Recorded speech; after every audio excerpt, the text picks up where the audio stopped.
Hey everyone, I am Justus R. Stone, and this is my continuing playthrough of Everlasting Summer. We're pretty much at the end, I think. I think this is the final epilogue. If you recall, Elisa and I got on this bus, and I fell asleep, and seeing as how that's how the game started, I'm gonna go out on a limb and say that that's how this game's gonna end. So here we go with the last final video of Everlasting Summer. It seems I'm getting old. The day was over, and the hangover should have been long gone, but I still felt sick and dizzy. Despite how hard I tried, I was unable to open my eyes. I just rolled over. I wonder what awaits me in the district center. How am I to live? Maybe it's not all that bad. Well, sure, I don't know where to begin, but on the other hand, this world doesn't seem hostile. I know a lot of things here. Everyone speaks Russian. So maybe nothing bad is going to happen. Suddenly, I felt very sick. Damn it. I thought it was all gone by yesterday evening. I managed to reach the toilet, moving instinctively. After some time, when my dirty business was done, I returned to the room. Oh, we're back in our apartment. And then I realized what I just said. We're back in the apartment. I'm back in my old flat. Yeah, okay. The first tip-off was rolled over because I don't know if you've ever been in like one of those coach buses, but you sure as hell aren't rolling over in those seats. However, it's not so old. It seems that nothing had changed during the week of my absence. The dust layers had even grown thicker. The keyboard position, monitor incline, and the stain from a cup of tea on the table stung my eyes. Theoretically, a man in my condition shouldn't notice such detail, but the entire room drew my attention to the most minor of details, as if it was twinkling with different colors. The socks were thrown around in exactly the same manner as they had been before. The blankets sat rumpled on the unmade bed as it was before. The dirty window showed the same view of the street like a cracked kinescope. In vain, I tried to become terrified, or at least scared. Why the hell would you be scared, man? You've been trying to get back here all flippin' week. Maybe it's shock effect, post-traumatic stress disorder, or something like that. After all, several hours ago, I wasn't even thinking of returning to the real world. It's because we had some sweet loving. The pioneer camp, the girls, Elisa, the mythical district center where I would have arrived if I hadn't woken up in my flat, all that had started to seem real to me. Maybe my fantastic vacation to Sovionok was just a dream. My feet started to rack up circles around the room. I held my hands behind my back and started to think everything over. Only one thing is clear. I've returned as suddenly as I arrived there. Without any reason or logic. Maybe there was some sort of explanation, but it's beyond my, or a human, comprehension. Whether it was a trick by interstellar forces, or a supreme mind, or government experiments, I believe the last one to be least likely. They left no clues. If I was unable to find answers in the camp, it would be foolish to expect things to become clear here. It's like searching for evidence in a house that's been burned to ashes. Even if a crime was committed, all the evidence was destroyed by the fire. Maybe if I had the skills and equipment of a criminologist, I could find something, but the memories of the week spent in the camp are all I've got. But it wasn't a dream. I knew it for sure. My hangover was absolutely real. My feelings and emotions were genuine, not just the stuff of dreams. Therefore, I've been there. I spent a week in the Sovionok pioneer camp with the camp leader and the pioneers with Elisa. Memories of her made me sigh. It would have been great to leave with her. Wait a minute. What's wrong with me? I should be glad I returned home to the real world. Or shouldn't I? For now, I just couldn't evaluate the situation reasonably. I couldn't understand whether I wanted to stay there or to enjoy my long-awaited return. I noticed a 5-ruble coin on the table. I took it and began to toss it up without any purpose, counting the number of heads and tails. A long time ago, maybe even in school, I heard that in an infinite number of coin tosses, the probabilities are not equal to 50% each. Maybe it's because a coin doesn't have a perfect shape and weight, or because of some other reason. However, after some time I counted 70 heads and 71 tails. So the theory of relativity lives. But I'm not the man to judge it. I don't know much about it. I recalled my childhood when I had heard the word tails for the first time. For some reason it always made me think of squirrels. Maybe there's some logic in this. A squirrel does indeed have a tail. Now this theory seems strange to me, but at the same time, I couldn't find any conclusive evidence to disprove it. So, does it mean that squirrels come out more frequently than heads? I think I've completely lost it. But one must consider that a squirrel has a head as well. So it's an even 50-50 split unless the squirrel is decapitated?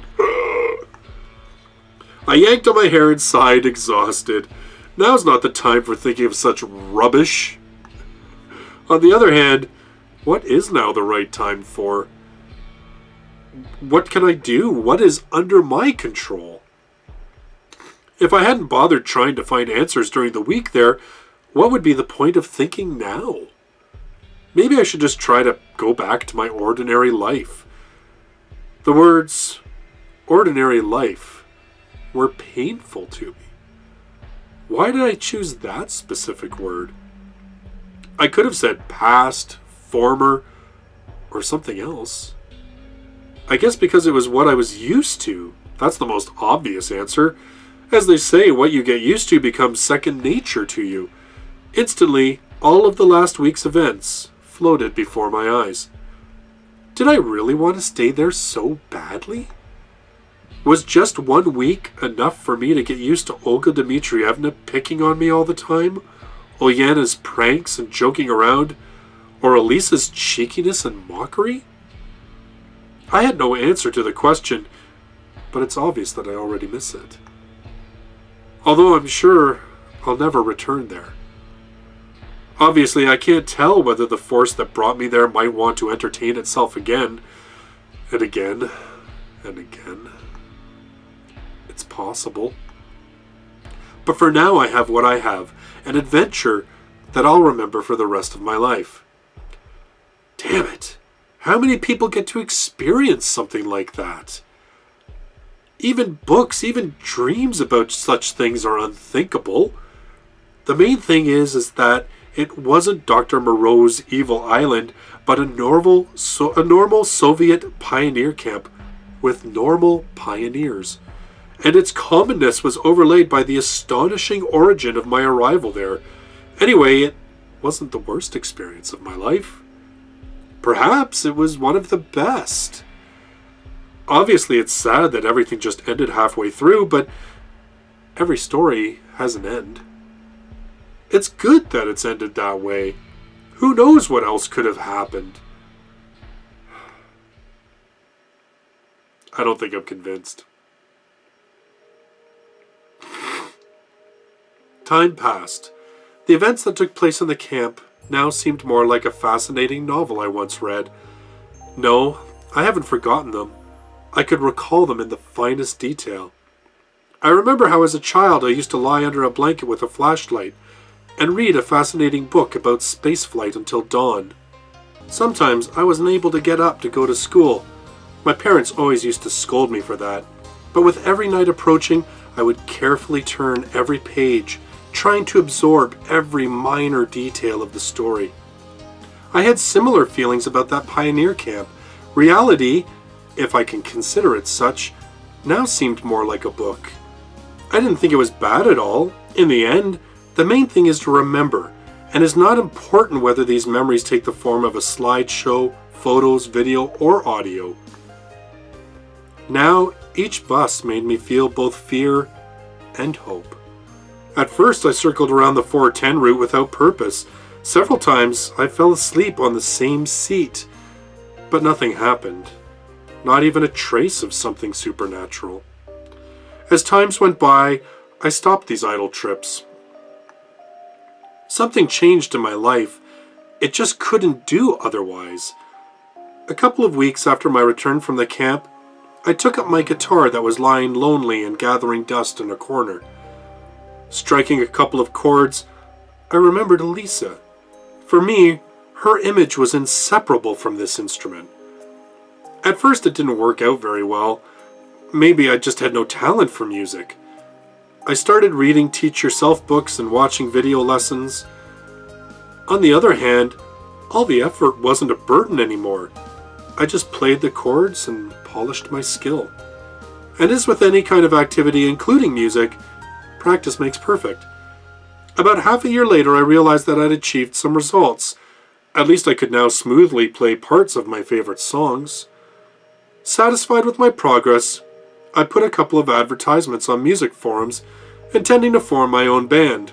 Wow, that escalated quickly, eh? I can play a couple of chords for my favorite songs. Let's make a band! Of course, I think I read where the Ramones started, and they only knew like 3 chords each, but so it can work out. I still had no idea what kind of music I wanted to play. My tastes varied from something really heavy to anime soundtracks. At first, it seemed impossible for me. I would have to communicate with strangers. And what if we were just too different? And anyway, how do I explain to others what music I want to make? But it all worked out much easier. The potential candidates turned out to be not so frightening, and our tastes were mostly the same. Heavy anime soundtracks. Bah! After all, we shared the same goals, so issues stemming from a lack of understanding could be resolved. And soon, we had a band. Suddenly, I discovered my talent as a composer. Having spent entire days and nights on the note editor and sequencers, I started composing okay-ish things. At least in the opinion of the other band members and pals I showed my songs to. Quite soon, we gave our first concert. A D-list club not significantly more spacious than my bedroom. 3.5 viewers who weren't exactly sober. I was hellishly anxious, and the sound equipment was constantly malfunctioning. But all of that didn't bother me because I was happy. Since this was just the first step to success. However, it was a long time before we were invited again.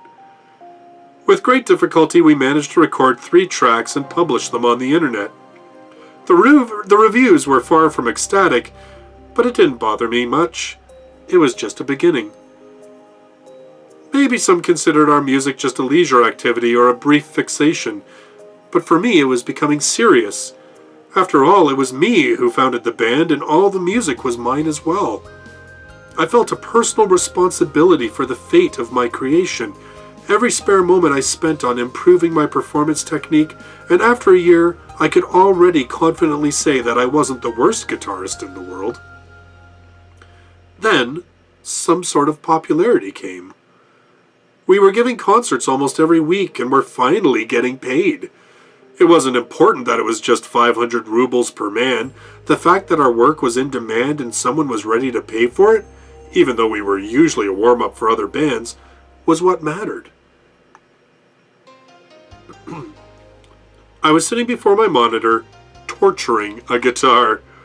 The date of an upcoming concert was thickly circled on the computer desktop calendar.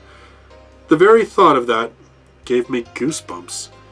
It will be the first time we will be the headliners, and we'll have an album presentation as well. I wonder how many discs would be sold.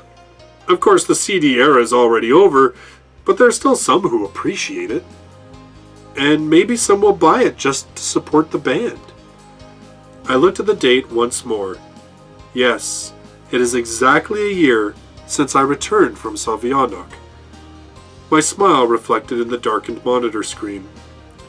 I wonder whether Elisa would like my music if she existed in this world. Dude, I totally bet he runs into her at this concert. Don't think so. She preferred Soviet rock classics. But who knows? I played a couple of complicated guitar parts and concluded, with a feeling of satisfaction, that the sound of my guitar surpasses by far that of the Soviet Earl guitars, and my skill has overcome that of the guitarists of the same era. I wonder whether I would have achieved all this without those fantastic events. Unlikely. Nothing strange about that. Lots of people rethink their life after stepping close to the edge. Sure, nothing dangerous happened back then, but a psychological shock is a good substitute for grave danger. I rehearsed my part once more, put the guitar into a case, packed all my stuff, and headed to the exit. It was cold outside, just like that day. Slowly, I approached the bus stop for the 410. Such a coincidence. I'm going to the club on this very same bus. With a sinking heart, I counted down the seconds. Soon the bus arrived. It idly opened its doors and swallowed up a few passengers. It was a winter night, just like back then. Cars flashed by outside with their headlights igniting the city as it got ready to sleep. The closer we got to the downtown area, the more people there were in the streets. Some of them were chatting merrily, some were perusing magnificent boutique windows, and some were hurrying somewhere, paying no attention to anything. This day I had no wish to return to that camp. Any other time maybe, but not today. I must play the concert, and the rest can go to hell. I had a clear aim and nothing else mattered. The club was considerably bigger than the one we played our first concert in, but at the moment, it was empty. The sound check was going on. I couldn't hear the drums through the monitor loudspeakers, which I desperately tried to tell the sound guy about. Sound tuned, gadgets installed, set lists all prepared, ready to rock. But it is a special day. We are not doing the warm-up. The other guys are doing the warm-up before our concert. Thus, our entrance is last. As I listened to the first band, I noted that they have a lot of improving to do. On the other hand, we were no better not so long ago. As the time got closer to the start of our performance, my tension grew enormous. Come on, I was literally shaking with anxiety. I decided not to listen to the other band and to wait calmly in the dressing room. Judging by their expressions, my mates were in the same mood. We were silent. Actually, we had nothing to talk about. Our parts were learned and perfected long time ago. Only nervousness could hinder us, but we already have some experience, so everything will be fine. At least, I comforted myself with this thought. And now, finally, the time has come. I don't remember how we entered the stage and greeted the audience. My consciousness turned on when the first chords of our first song came from the speakers. While sitting in the makeup room, I desperately tried to warm my ice-cold fingers, but now they ran from string to string without the slightest mistake, as if they were charmed. A thought flashed across my mind. Why didn't I still make a single mistake? When I played all these parts at home or during rehearsals, I never thought about it. Everything seemed a matter of course. But now, when I stood in front of an audience, it felt different. Somewhere deep in my mind there was a thought that soon my finger would slip and...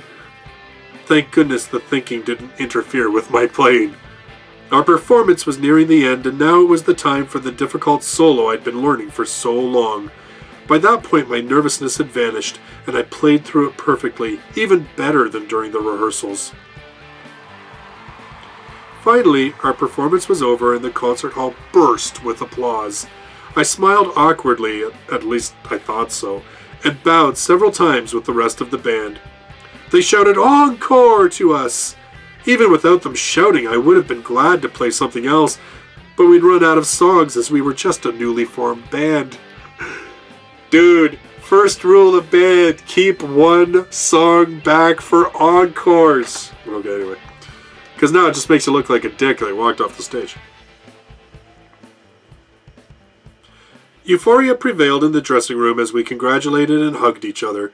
The sounds of opening champagne bottles echoed in the halls. All our discs had been sold, which made me even happier. Finally, I managed to become something too. It's impossible to predict the future of our band or of the whole affair with music, but one thing was clear. I've finally found something I am interested in and can dedicate my entire life to. As well as that, I can see that it may be able to make other people happy other than me too. I was probably now the happiest man on earth. At least it was surely the best moment of my life. The club is empty, instruments are packed, and I'm waiting for the others so we can go home. Oh, there she is! I told you, I knew it! Hey! I turned around and saw a girl standing nearby. Her tone wasn't too polite, but it wasn't hostile either. I liked your performance. Thanks. The darkness of the club prevented me from clearly seeing her face, but I was sure that it was extremely familiar to me. And you? I stepped forward. Exactly. It was Elisa. I froze on the spot, unable to speak. What about me? Nothing. I just thought I'd seen you somewhere. I decided not to jump at her with questions about a pioneer camp. After all, it's possible that this girl just merely looks like her. Or something like that. Anyway, it was obvious that she was seeing me for the first time. Or at least was pretending to. Well, generally it's true, she peered. My name's Semyon. Forcing an artificial smile, I offered her my hand. I actually know that. How? Read it on the internet. Yeah, of course. And you are Elisa, she replied somewhat confusedly. So I was right. But how right was I? Listen, did you ever go to a pioneer camp as a child? No. Why are you asking? It just seemed that I'd met you there. How could you have met me there if I've never been there? She laughed. Yes, all of you musicians are somewhat strange. Yeah, no doubt. Well, I just wanted to say that your music is not too bad. Elisa turned to leave. I felt that I need to do something, say something. Will you come to our next concert? When? To be honest, I had no idea myself. Soon? Yeah, maybe. Send me a message. Yeah, sure. We shared our contact details with each other. Then I'll see you again probably. She waved her hand and went out. Obviously, I have no idea if she was that very same Elisa I met in the camp. Any number of theories were nullified by an absolute absence of facts. But at that moment, it was the last thing that concerned me, as I was filled with emotions, both from the concert and meeting Elisa. After all, nothing's preventing me from calling her, and then we'll see. I smiled, shouldered my guitar, and started walking to the 410 bus stop with my mates.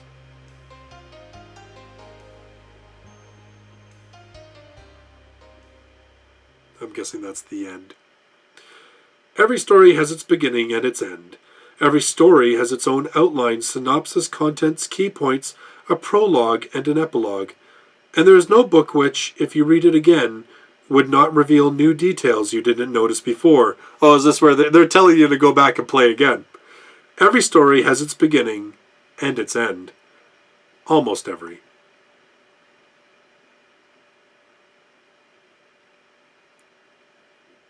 Title screen, credits. Credits, okay. So, that is the end of my playthrough of Everlasting Summer. Now, I did a little bit of research on this. There are actually like 13 or 14 different endings for this game. So, I've only just shown you one path, and there are a ton of others. And you know what? I actually really liked this game. I thought this was a lot of fun. And when I first picked it up, A, the fact that it was free, and B, the fact that it was, no offense to Russia, but, you know, the fact that it was Russian, it wasn't like a native Japanese visual novel, but it was done in the style and visual style of a Japanese visual novel. I thought it would just be pure knockoff. But the story's actually not too bad, and there's actually some half-decent observations about life, the universe, and everything else. So I'm actually going to play through and get some of the other endings and see how those endings go along and how that all works out. I highly suggest you do the same. I mean, if you enjoyed these videos, by all means, I've got the link in the description that you can go to Steam. The game is absolutely free. You know what? Even go to the website of the developer. They're creating a new game that the artwork looks really nice for it. And they take donations. So if you really love this game and you play it, throw them a couple bucks. See what else they can make. Anyway, so that is the end of my playthrough of Everlasting Summer. Thank you so much for hanging in there and sticking it out with me. Some of you have given me some really great and encouraging comments along the way, this being my very first time doing this kind of thing. I really, really appreciate it, and it's inspired me to do more of these. So stick to the channel, hit subscribe so you can check out all of those future videos, and leave me comments if you think of other stuff that I can do to make this even better. I would love to hear it. In the meantime, thanks again so much for watching this video and all the other in this series of Everlasting Summer. Give it a like, that would be amazing, and I hope to see you in my next set of videos. Until then, bye-bye for now.